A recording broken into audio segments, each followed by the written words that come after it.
Bueno, pues tenemos la enorme suerte de poder de contar con la secretaria general del Joint Program Initiative de resistencia a antibióticos. En la Unión Europea se empezó con una iniciativa para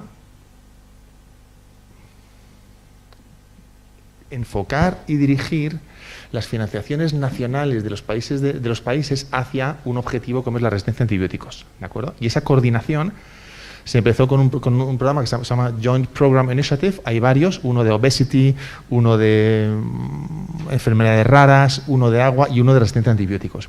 Y es un programa que empezó europeo, modesto, y ahora es un programa mundial, porque incluye Canadá, Japón, etcétera, etcétera. Y la secretaria general desde el principio es Laura. Y Laura, que está en Dinamarca y apenas la han dejado viajar, este es casi su primer viaje desde hace 2 años. Estamos encantados de que hayas podido make it. Y nos va a contar un poco, pues, no sé, lo que tú quieras del Joint Program Initiative. Realmente estamos encantados de que hayas aceptado la invitación. Gracias. Y nada, cuéntanos lo que quieras. Gracias. Pues muchísimas gracias, Bruno y Rafa, por la invitación. Estoy encantada. Normalmente viajo 2 veces por semana. Esto es mi vida normal y ahora hemos tenido este parón de 2 años. Este es mi primer viaje, o sea que estoy súper encantada de estar aquí con todos vosotros. Y nada, os voy a comentar un poquito qué es lo que estamos haciendo a nivel internacional de coordinación y sobre todo de financiación de la investigación y cuál es el rol de la ciencia y la investigación dentro de todo el contexto que hemos estado hablando Jorge y Pilar, que os he estado comentando antes. Porque realmente voy a hablaros un poquito de cuál es el rol de la investigación en la lucha contra el RAM, cómo lo estamos financiando, cómo lo estamos coordinando a nivel internacional para la financiación y un poco al final hablaros más bien de One Health y los proyectos de investigación de One Health y cuál es el impacto en la aplicación de nuevas políticas públicas. Es un poco ver que la investigación no es solo investigación, sino que tiene un impacto después en crear intervenciones y prácticas concretas. Lo que Jorge Pilar os ha contado un poco es que realmente fue en el 2014-2015 cuando la RAM se puso sobre la mesa política. Y no os podéis ni imaginar lo que ha comentado antes Bruno, lo que es de que en Naciones Unidas, en Nueva York, que hubo una sesión sobre antibiotic resistance. Esto es, solo se consiguió con el SIDA, que fue la única vez que hubo una sesión en Naciones Unidas, porque ya sabéis que siempre hablan de guerras, misiles, tal, pactos nucleares, y fue una de las pocas veces que se ha hablado de un tema médico global. Entonces es un gran hito que estén en la top agenda mundial. Esto, y por ejemplo, hace pocas semanas ya visteis que estaba el G7 ahí en Inglaterra, el Biden, el Johnson, toda esta gente, y parece que, pero hay unos equipos de los ministros de Health que hicieron una declaración sobre la RAM y una sección sobre la investigación y qué es lo que tenemos que hacer los países del G7 y los países del G20 sobre la RAM. O sea que es a nivel político, no os lo podéis imaginar, porque realmente es un gran peligro para la salud pública. Y lo que os voy a comentar ahora aquí es que todos estos planes, políticas, la FAO, la OAI, las legislaciones, ¿cuál es el rol de la investigación y cómo la investigación puede aportar soluciones? Hemos hablado mucho de One Health, ¿no? Pero realmente a nivel científico, ¿cómo podemos apoyar todas estas áreas que son necesarias de conocimiento? Tenemos muchas áreas que desconocemos. Y entonces no podemos hacer intervenciones. ¿Cuáles son las intervenciones más eficaces en los hospitales, en las granjas? Necesitamos más información. No, realmente, vamos a ver. En los últimos 2 años, ¿quién de vosotros ha tomado un antibiótico? ¿Vosotros o vuestra familia? Venga, sin miedo, venga, la mayoría, venga, a tope. Vamos a ver, ¿quién tiene mascotas? Vale, ¿sabéis de la comida de canned food para los perros? ¿Qué porcentaje de bacterias resistentes hay en esa comida? Un 85%. ¿Cómo os afecta a vosotros y a vuestras mascotas? Vamos a ver. ¿Creéis que en el desayuno que habéis tomado esta mañana hay antibióticos? ¿No? ¿Quién ha tomado una manzana recientemente? Venga, ánimos. ¿Nadie toma manzanas? ¿Sabéis que las spray con antimicrobials? ¿Eso cómo os afecta? ¿Cómo nos está afectando a todo? Venga, más preguntas. ¿Qué más os pregunto? ¿Plantas? ¿Comida? No, voy a preguntar, mira, Rafa, Jordi, ¿cuántos pacientes tenéis en el hospital que no tenéis ninguna opción terapéutica? Que tenéis que hacer combinaciones.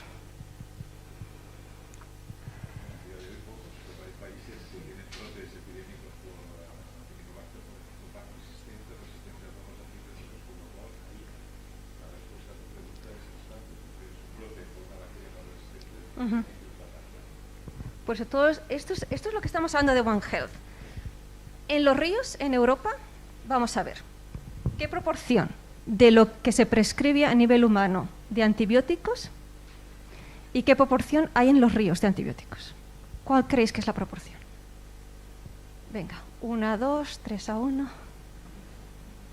Hay 3 veces más antibióticos en los ríos, en Europa, que lo que se prescribe a nivel humano.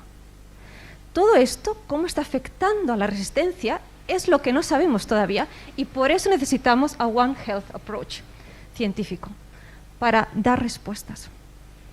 Esto es en práctica lo que hablamos cuando hablamos de One Health. Y ahora todo el mundo habla de One Health, pero os aseguro que hace 6 años nadie hablaba de One Health. Y todo el mundo hablaba un nuevo antibiótico, un nuevo antibiótico, un nuevo antibiótico. Necesitamos un nuevo antibiótico, nada más. Y ahora vamos a ver cómo hemos progresado. Donde yo trabajo es la Joint Program Initiative for Antimicrobial Resistance, que se conoce más como GPIMR, y básicamente casi 10 años empezó en el Consejo de Europa a decir necesitamos coordinación a nivel europeo de qué es lo que estamos financiando y lo que estamos investigando a nivel de RAM, y se ha ido haciendo más global, y ahora tenemos pues desde Corea, Japón, Sudáfrica, Canadá, Argentina.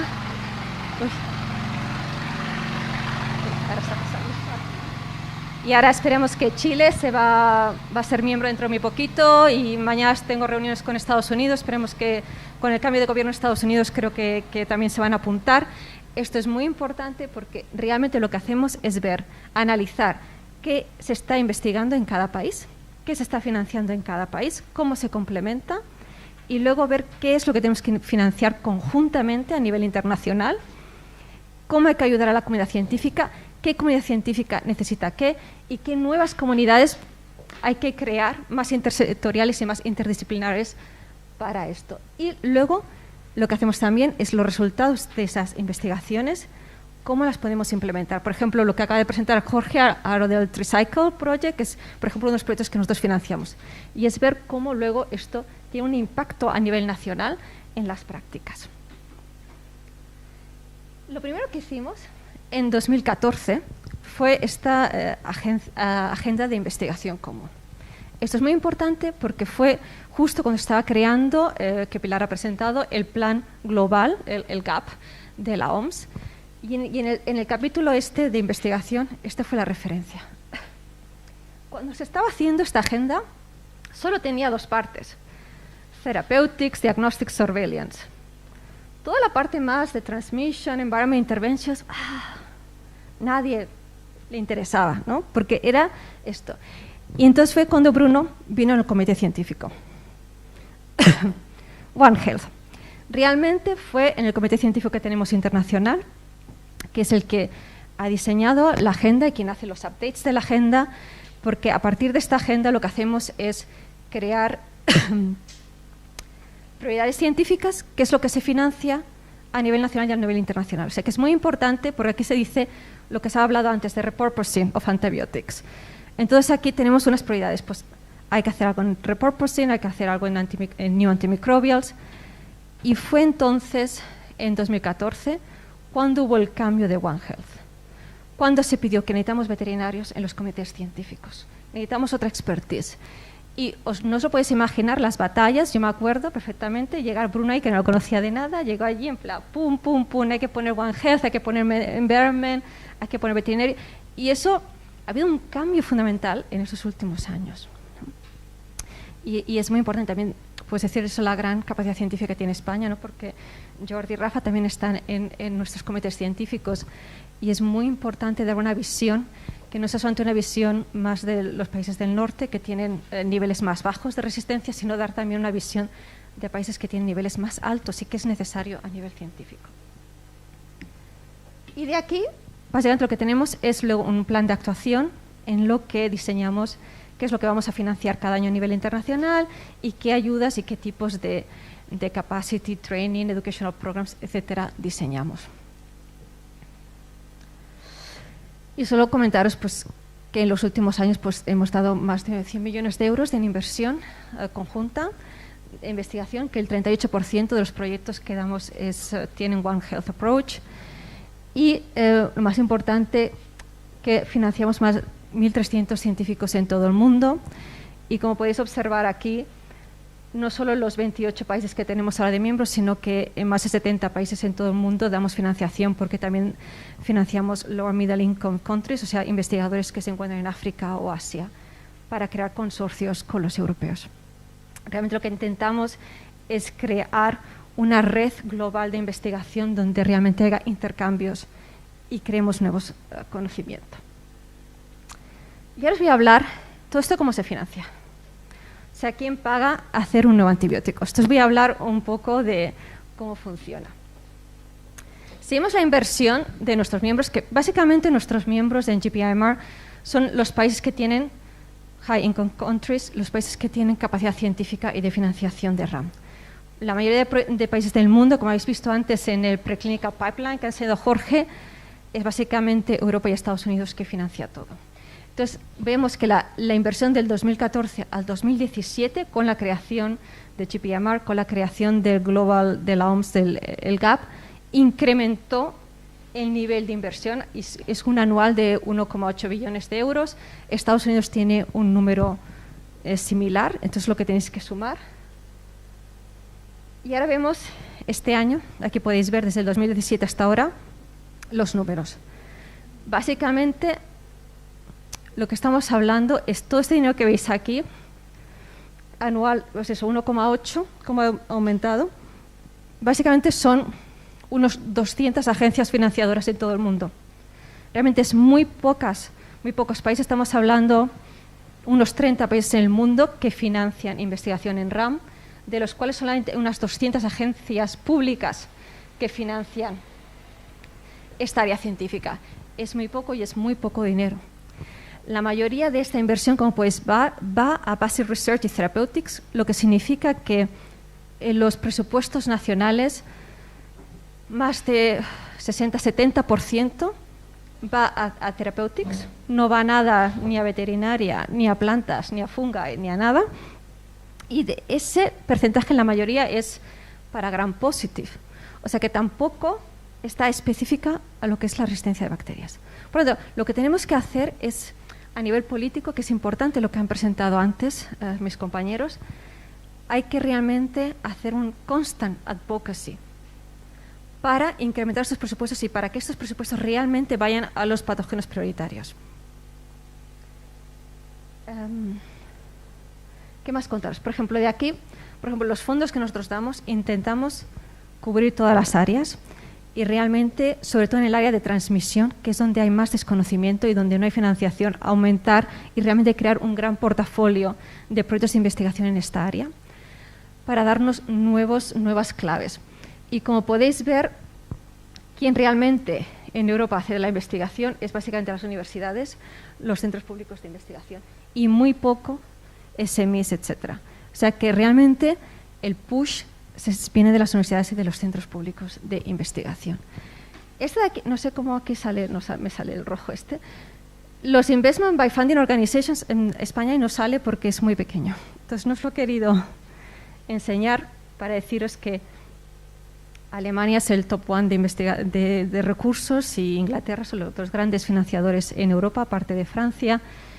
Y luego están los países escandinavos y Holanda, y España está muy por debajo, no tiene grandes fondos de investigación. Pero bueno, eso está cambiando. Entonces yo tengo buenas noticias para el año que viene, va a aumentar los presupuestos, o sea que hay una tendencia positiva.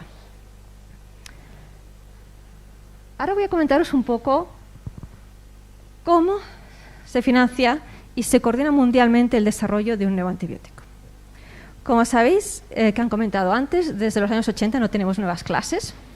Lo que ha presentado antes Jorge es que en preclinical stage, o sea, básicamente no tenemos como ni 100. O sea, muy poquito. Como habéis visto, la mayoría viene, más del 45% de Europa, el resto de Américas y el resto del mundo. O sea que el gran bulk de la investigación de preclinical está en Europa. Pero luego vemos que solamente hay 43 en Clinical Development, la mayoría en Estados Unidos, o sea que hay un cambio entre preclinical, que se financia principalmente en Europa, y el clinical, que se financia principalmente en Estados Unidos. Y básicamente hay un par que están en clinical development. O sea que realmente no tenemos prácticamente nada. Así que tenemos que seguir financiando tanto el preclinical como apoyar que haya un traslado de preclinical a clínica. Y esto es lo que a nivel internacional es lo que estamos discutiendo y coordinando, qué mecanismos, qué instrumentos tenemos que hacer para poder realmente crear un antibiótico que vamos a tardar como 10 o 20 años de lo que tenemos ahora en preclínica. ¿Cómo hacemos esto? Como habéis observado, lo que he comentado antes. Calculan que para cuando ya tienes una nueva molécula va a costar como 1,7 billones de dólares crearla. ¿Vale? Todo lo que sea el proceso de desarrollo. Pero claro, el proceso de discovery y preclínica ya es más de 1,8 billones de dólares. Y luego, ¿por cuándo lo vendes? Por €1. Vendes ese antibiótico por €1. Ahí está lo que llamamos el brokerage knowledge del business model. Pero realmente ahora hay una gran tendencia en estos momentos para crear incentivos a la industria farmacéutica y para crear lo que sería que el pricing does not reflect the value. Porque luego si tenemos cuál es el valor de un antibiótico, se calcula como unos 4 billones de dólares. Esto es lo que está, los estudios que ha hecho la OCDE sobre el impacto en productividad, etcétera, de los antibióticos. Entonces aquí tenemos dos problemas. Tenemos un problema científico de por qué no tenemos más candidatos, por qué no tenemos nuevas moléculas, y luego tenemos un problema de desarrollo en la industria farmacéutica de que realmente no sale a cuenta. Sobre todo porque los nuevos antibióticos que futuramente se crearán no se van a dispensar en todo el mundo, sino lo que vamos a querer es reservarlos. Por lo tanto, no es un business model que funcione. Y ahora voy a comentar todos los esfuerzos que estamos haciendo en todo esto. Y como podéis ver, el valor de un antibiótico nuevo, que será mundial, pero realmente quien lo está financiando es Europa y Estados Unidos. Todo con dinero público en todas las fases. Entonces aquí os voy a distribuir un poco cómo lo distribuimos a nivel mundial, todo esto de las diferentes fases, ¿no? Tenemos lo que nosotros financiamos más, que es todo lo que es la discovery phase, que básicamente es lo que hacemos en Europa y las agencias públicas, y en Estados Unidos NIH. Y luego tenemos cuando ya va a preclinical, que tenemos varios instrumentos y varios fondos público-privados, como es CARB-X, Novo, el Global Impact Fund. Y luego ahora lo que estamos es yendo a quién va a financiar la Phase 2 y 3, y aquí ahora se acaba de crear el año pasado lo que se llama el AMR Action Fund, que son todas las grandes farmacéuticas del mundo, que eso es un gran hito, se hayan puesto de acuerdo para crear un nuevo fondo para financiar Phase 2 y 3 con el European Investment Bank, etc. Entonces, esto es para que veáis cómo todas las diferentes fases del desarrollo, cómo se van a intentar financiar. Y ahora lo que estamos hablando también es en Europa, el COVID ha generado que necesitamos una estrategia nueva y una regulación nueva de lo que se llama EU Pharmaceutical Strategy, y de aquí vamos a crear una agencia europea que se llama HERA, eso es lo que está negociando, y esta agencia lo que hará es financiar fase 3 y 4 de Antibiotic Development. Por lo tanto, también COVID ha acelerado nuevos instrumentos de financiación. Y luego tenemos toda la parte que hablamos de incentivos. ¿Cómo vamos a incentivar a las empresas para crear antibióticos, porque al final, y para producirlos? Y básicamente tenemos en estos momentos dos pilotos, uno en Inglaterra y otro en Suecia, de cómo prepagar un volumen de antibiótico, lo uses o no. Se están buscando nuevos modelos. En Estados Unidos ahora, justo la semana pasada, ha vuelto a pasar esta nueva acta, el Disarm Act, en el Congreso en Estados Unidos para hacer algo similar. Hay varias pruebas, y ahora realmente la Comisión va a montar un network de todos los países europeos con los ministerios de finanzas para ver qué clase de modelos de incentivos se van a crear. Por lo tanto, ahora estamos en un momento histórico de un boom de cómo, y también que forma parte de una gran coordinación internacional para realmente poder tener un nuevo antibiótico. Todo eso que está en la otra slide, os lo pongo aquí, para que veáis cómo nos coordinamos en todo lo que es la pipeline y todas las diferentes agencias, qué es lo que está financiando el qué, y todo lo que se está aquí discutiendo sobre los incentivos a la industria farmacéutica. Eso es un poco para que veáis que hay una gran coordinación internacional en este tema. Y aquí para que veáis que todos los que financiamos el desarrollo de antibióticos tenemos un agreement en donde distinguimos muy bien quién es quien va a financiar el qué. Y ahora esto está en desarrollo, porque ahora vamos a tener nuevos fondos. CARB-X acaba de recibir más de 300 nuevos millones de euros de Estados Unidos. Nosotros también vamos a recibir nuevos millones de euros de la Comisión. Por lo tanto, toda esta slide, espero que para enero tener una nueva con mucho más nivel más alto de financiación. Y es un poco para que veáis cómo nos organizamos a nivel global. Esto será para la creación de un antibiótico o de nuevos antimicrobios o alternative a antimicrobials. Evidentemente lo que vemos es que esto no es suficiente, porque aunque ponemos y estamos insertando más, no es suficiente tener un nuevo antibiótico.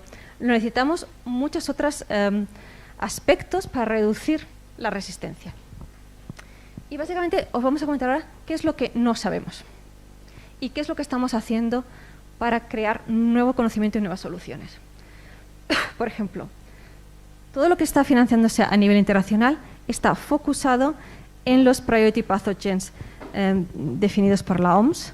Y eso es muy importante porque a nivel nacional no se hace. O sea, se hace a nivel internacional. Esto no es suficiente. También tenemos que financiar accelerators. Tenemos que, que dar nuevos instrumentos. Y todo lo que es data sharing. O sea, lo que estamos creando realmente son nuevas estrategias más comprensivas de todo lo que se necesita. Y de aquí, ¿cómo lo decidimos esto?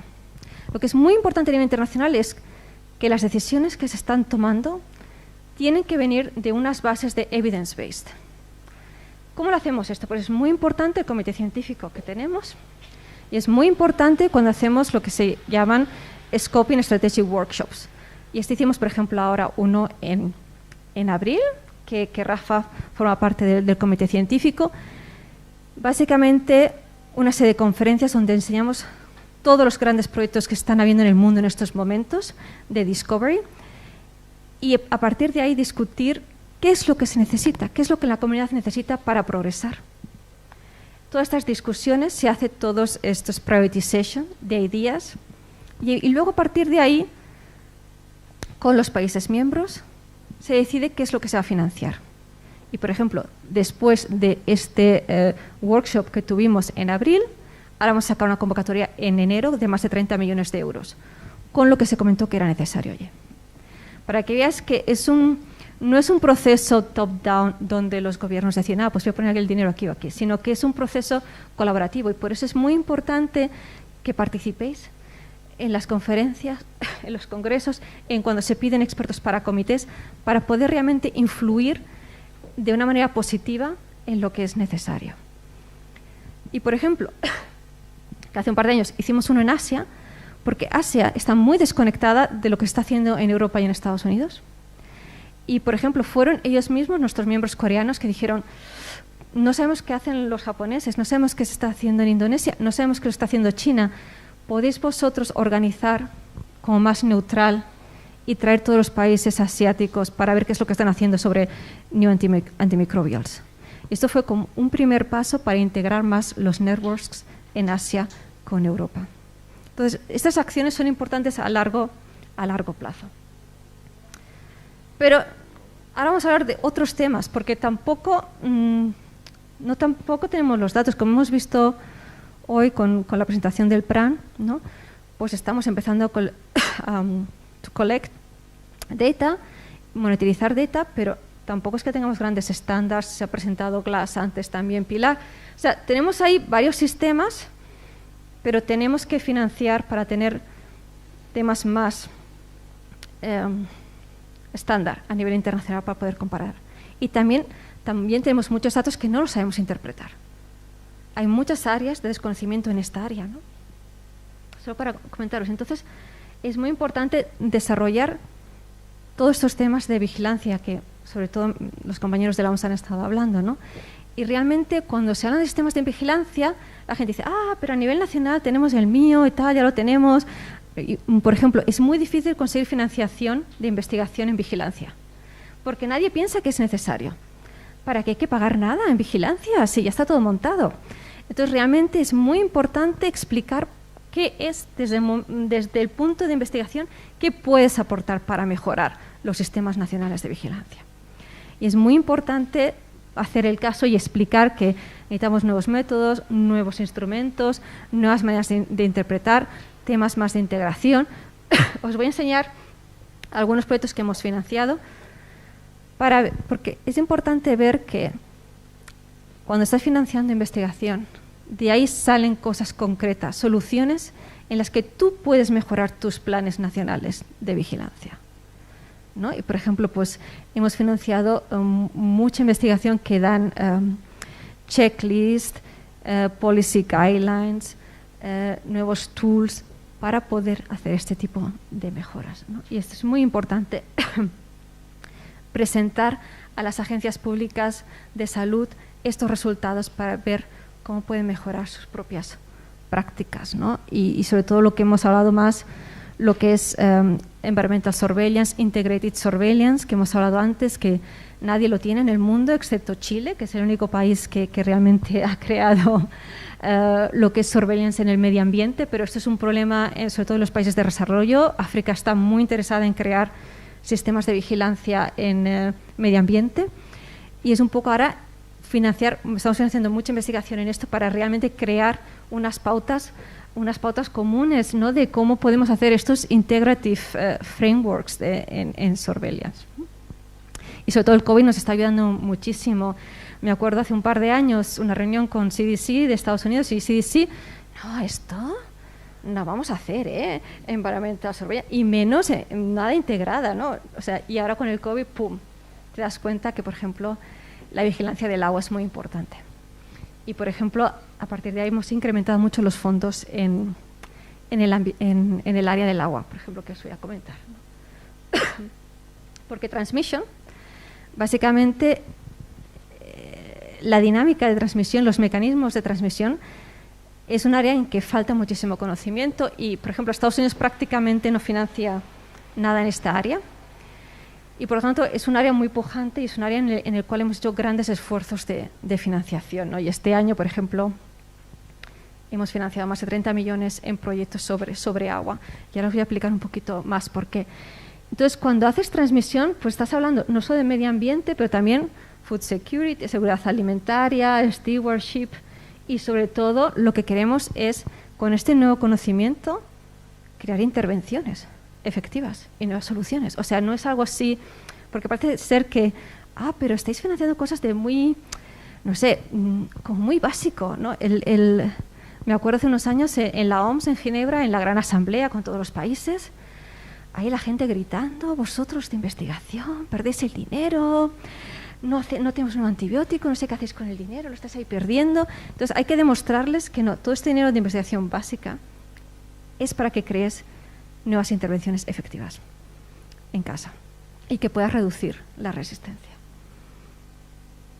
Y hablando de colistina, que hemos hablado muchísimo de colistina hoy, he puesto este ejemplo porque, por ejemplo, en el plan que habéis enseñado cómo habéis reducido el consumo de colistina, lo que es importante de aquí es explicar por qué ha sucedido esto, por qué ha habido un cambio en la legislación, qué es lo que ha pasado para que esto fue unos estudios de investigación básica de gene mutation, que enseñó por qué era importante, y, por ejemplo, Bruno ha participado también en ese tipo de estudios.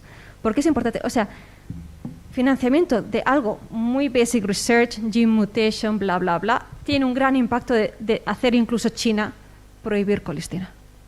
Y esto es el impacto que una buena investigación puede crear a nivel mundial. Y luego aquí podéis que hemos hablado para ver los estudios que habéis dicho, para ver el impacto en la reducción. Y aquí China sí que los tiene. China sí que tiene, que puedes ver sales decrease, y luego aquí tienes el decrease in the prevalence de la infección. Así que hay un impacto directo. Y para que veáis, cuando hablamos de transmisión, estamos hablando de One Health. Por lo tanto, tenemos proyectos en Human, en Animal, en Nutrition, en Environment, y veis todos estos proyectos están focusados en bacterias prioritarias. Y es el tipo de investigación que estamos buscando. Para luego poder desarrollar soluciones concretas que se puedan aplicar. Para acabar os voy a hablar del agua que os he estado comentando antes. Lo que es el área científica de agua y RAM era prácticamente inexistente hasta muy recientemente. Realmente lo que hemos hecho es un esfuerzo en financiar este área y crear una nueva comunidad científica en este ámbito. Así que lo primero que hicimos fue un workshop para definir cuáles son las prioridades científicas en este área. ¿Qué es lo que se necesita hacer? Esto fue un primer paso para ver qué es lo que necesitamos y luego a partir de aquí ver qué es lo que vamos a financiar. Esto se publicó y luego empezamos a financiar proyectos en este área, ¿no? Que fueron como los primeros grandes proyectos en Europa que se financiaron, ¿no? Y tú podéis ver aquí desde Water Treatment a Global Environmental Surveillance, Economic Burden the Water, y como os he comentado antes, este año hemos dado 22 proyectos nuevos en este área. ¿Y esto por qué fue importante en su momento? Porque en el 2019 nos llamó la Agencia Europea de Medio Ambiente. Nada, que tenemos que cambiar ¿cómo es water waste? Las plantas no sé cómo se dice en español. Bueno, plantas depuradoras, plantas de tratamiento en las ciudades. Tenemos una ley desde hace más de 40 años y ahora la vamos a cambiar, ¿vale?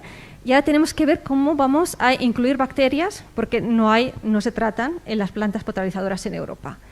No tenemos ni idea, todos los países y todas las agencias nacionales de medio ambiente, bueno, podemos montar una reunión, ¿hay algún científico que haga algo en esto? Claro, es que no hay muchos, los tenemos que buscar y es que al final era como 8 personas, no penséis que hay grandes personas de los proyectos que tenemos para explicar realmente cuál es el impacto de las bacterias en el agua y cómo se transmite a los humanos.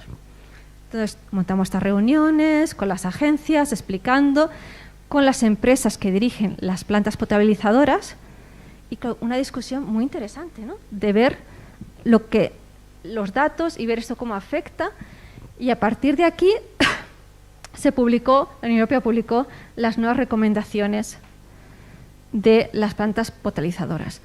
Todo evidence-based, ¿ves? A nivel científico, cómo se transmite. ¿Y qué pasa? Estas recomendaciones dijeron, no vamos a aplicar ninguna. Cuesta mucho dinero, hay que hacer tantos cambios en las plantas potabilizadoras en toda Europa, realmente si no se muere nadie, ¿para qué lo tenemos que hacer? Y entonces llega el COVID. ¿Y qué hemos visto con el COVID? Que en el agua puedes vigilar. ¿Y ahora qué se va a hacer? Ahora todas las plantas potabilizadoras van a tener que implementar este plan que se hizo. Por lo tanto, es importante ver que cuando estás haciendo proyectos de investigación, realmente ver cómo puedes llegar al final a crear soluciones que tengan un impacto en los ciudadanos.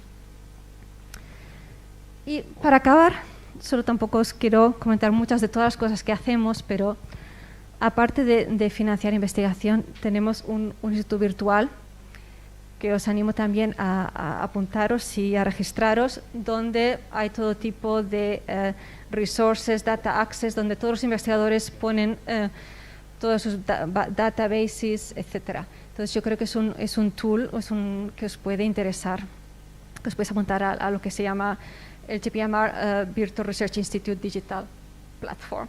Y ahí vas a tener muchísima información y acceso, intercambio con otros investigadores, etcétera. Así que en esta última slide es para ver esta sinergia entre lo que serían todas las agencias internacionales que están haciendo políticas y regulaciones en relación al RAM, y luego todos los que estamos financiando RAM a nivel internacional y todos los grandes proyectos y grandes áreas europeas en las cuales se gestionan las grandes áreas prioritarias de RAM. Así que realmente lo que tenemos que hacer es trabajar conjuntamente, intersectorialmente y a nivel internacional para poder reducir la resistencia y para crear nuevos tratamientos y diagnósticos. Así que gracias a todos.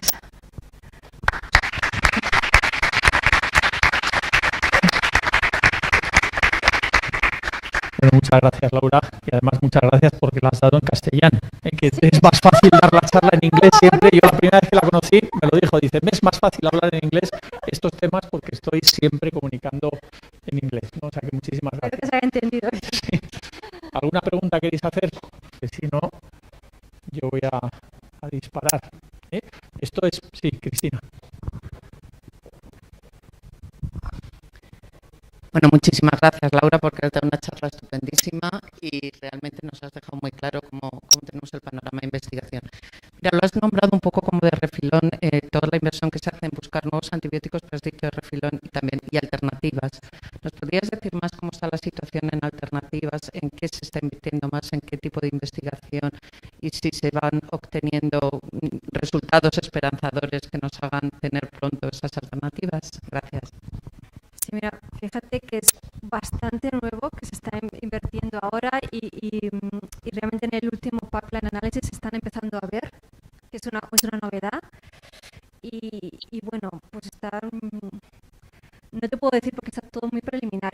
Las presentaciones que he visto son estudios muy preliminares, o sea que tampoco podemos saber qué suceso van a tener, pero sí que hay una nueva mentalidad en la financiación y decir si vamos a invertir en alternatives. Por ejemplo, las negociaciones ahora, por ejemplo, con Carbex y con otros que van a incluir también alternatives. Nosotros siempre hemos incluido alternatives, pero también es a nivel legislativo, ¿no? También, pues hablando con EMA, ¿no? Con la Agencia Europea del Medicamento, por ejemplo, con todo lo que es phage therapy, también se van a crear como unos nuevos expert groups para ver realmente si puede hacer phage therapy o no. O sea que es muy inicial, pero bueno, estamos en esta línea. Sí, hay un cambio. Hay un cambio. ¿Y cuál es el futuro realmente, Laura? Porque competimos muchísimo, ¿no? El cáncer, envejecimiento, fertilidad, no sé, problemas emergentes. ¿Cuál es el futuro realmente de la financiación? Hombre, lo que hemos visto es que ha habido un bajón, ¿no? Y sobre todo el COVID, porque tenéis que pensar que muchísimo dinero que estaba para RAM se ha ido a COVID. Y, por ejemplo, muchas infraestructuras, a lo mejor no tanto en Europa, pero en otros países muchas infraestructuras que eran para RAM se han ido a COVID.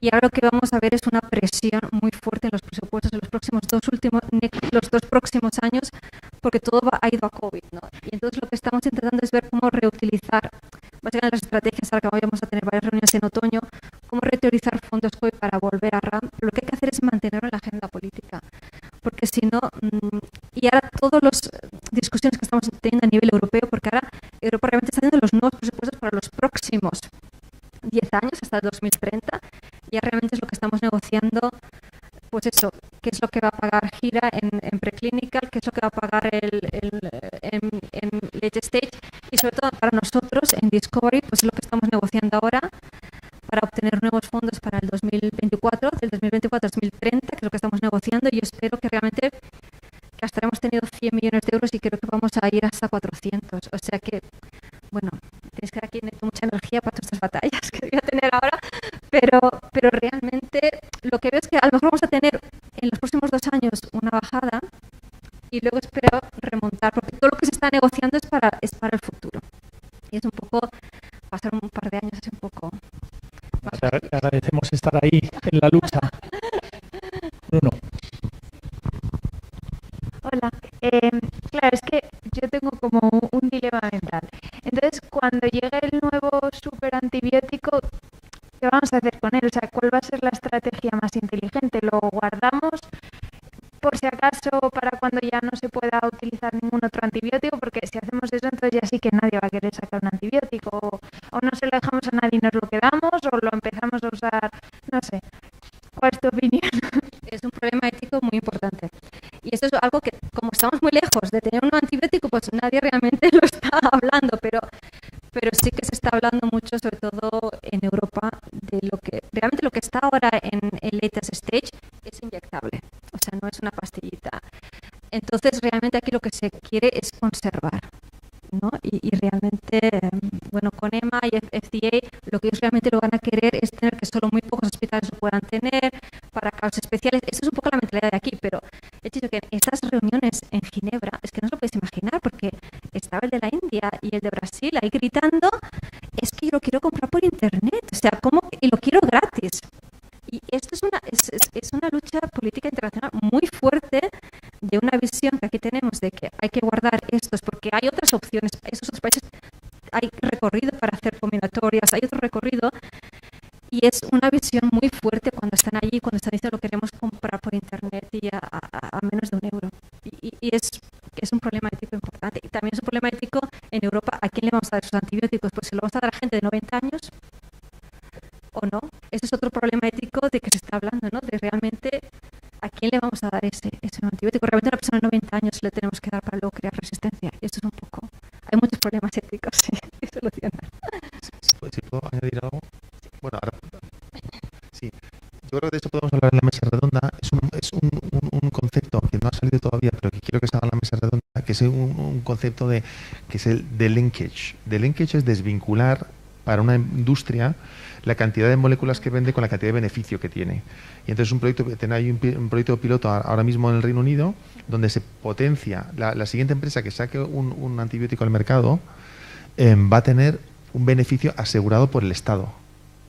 ¿De acuerdo? Entonces eso facilita que no se esté prescribiendo mucho, se haga publicidad y se presione para que se venda mucho, sino que el beneficio está asegurado porque el Estado va a estar dándole ese beneficio a la empresa, o sea que ya sabes de entrada que si sale la molécula al mercado, el beneficio que va a ser independientemente de cuánto se venda. Eso es la desvinculación, pero luego podemos ir hablando de esto, de cuántas moléculas vendo y cuántas moléculas realmente y qué beneficio tengo. Y ese de-linkage es esencial. Porque si no, como tú dices, no vas a estimular jamás. Puedes decir, intenta desarrollar algo, pero luego voy a decirle a todo el mundo que no lo use. O no lo puedo regalar en China. ¿De acuerdo? Entonces, ese modelo económico es muy importante y luego quiero que hablemos un poquito más de él. Y llegará un momento en el que se priorice la búsqueda de alternativas que no sean nuevos antibióticos. Porque aparte de los problemas que has contado, aunque busques un nuevo antibiótico, surgirá otra nueva resistencia y tendrás que seguir. Es justamente lo que Cristina comentaba antes, de realmente esto es una visión de lo que las alternativas y los productos alternativos y sobre todo estrategias para reducir, para mantener los antibióticos que tenemos ahora y que sigan funcionando. O sea, son varias estrategias y ahora está habiendo un poco de cambio de paradigma, ¿no? De decir todo va a nuevos antibióticos, a empezar a cambiar. Eso se está cambiando ahora, pero es bastante novedoso. Y ahora, por ejemplo, lo que es preocupante, lo que Jorge ha presentado, que se está haciendo esta nueva agenda de investigación global, que estamos en el grupo de trabajo con él, tratamientos y diagnósticos quedan fuera, porque es muy controvertido. Por lo tanto, ahora con la agenda que nosotros tenemos, que ahora tenemos que revisar para todos los nuevos... estos nuevos millones que vamos a tener bastante fuertes para hasta el 2030, y ahí es cuando vamos a revisar las prioridades científicas en tratamientos, ¿no? Y ahora, por ejemplo, Rafa y Jordi, que están en el comité, pues van a tener mucho que decir en qué prioridades nuevas vamos a tener que incluir. Si os parece, lo vamos a dejar aquí. Yo creo que habéis hecho 2 últimas preguntas que las retomaremos en la mesa redonda. Y os emplazamos a las 3:30, a todos nuevamente aquí. Muchas gracias.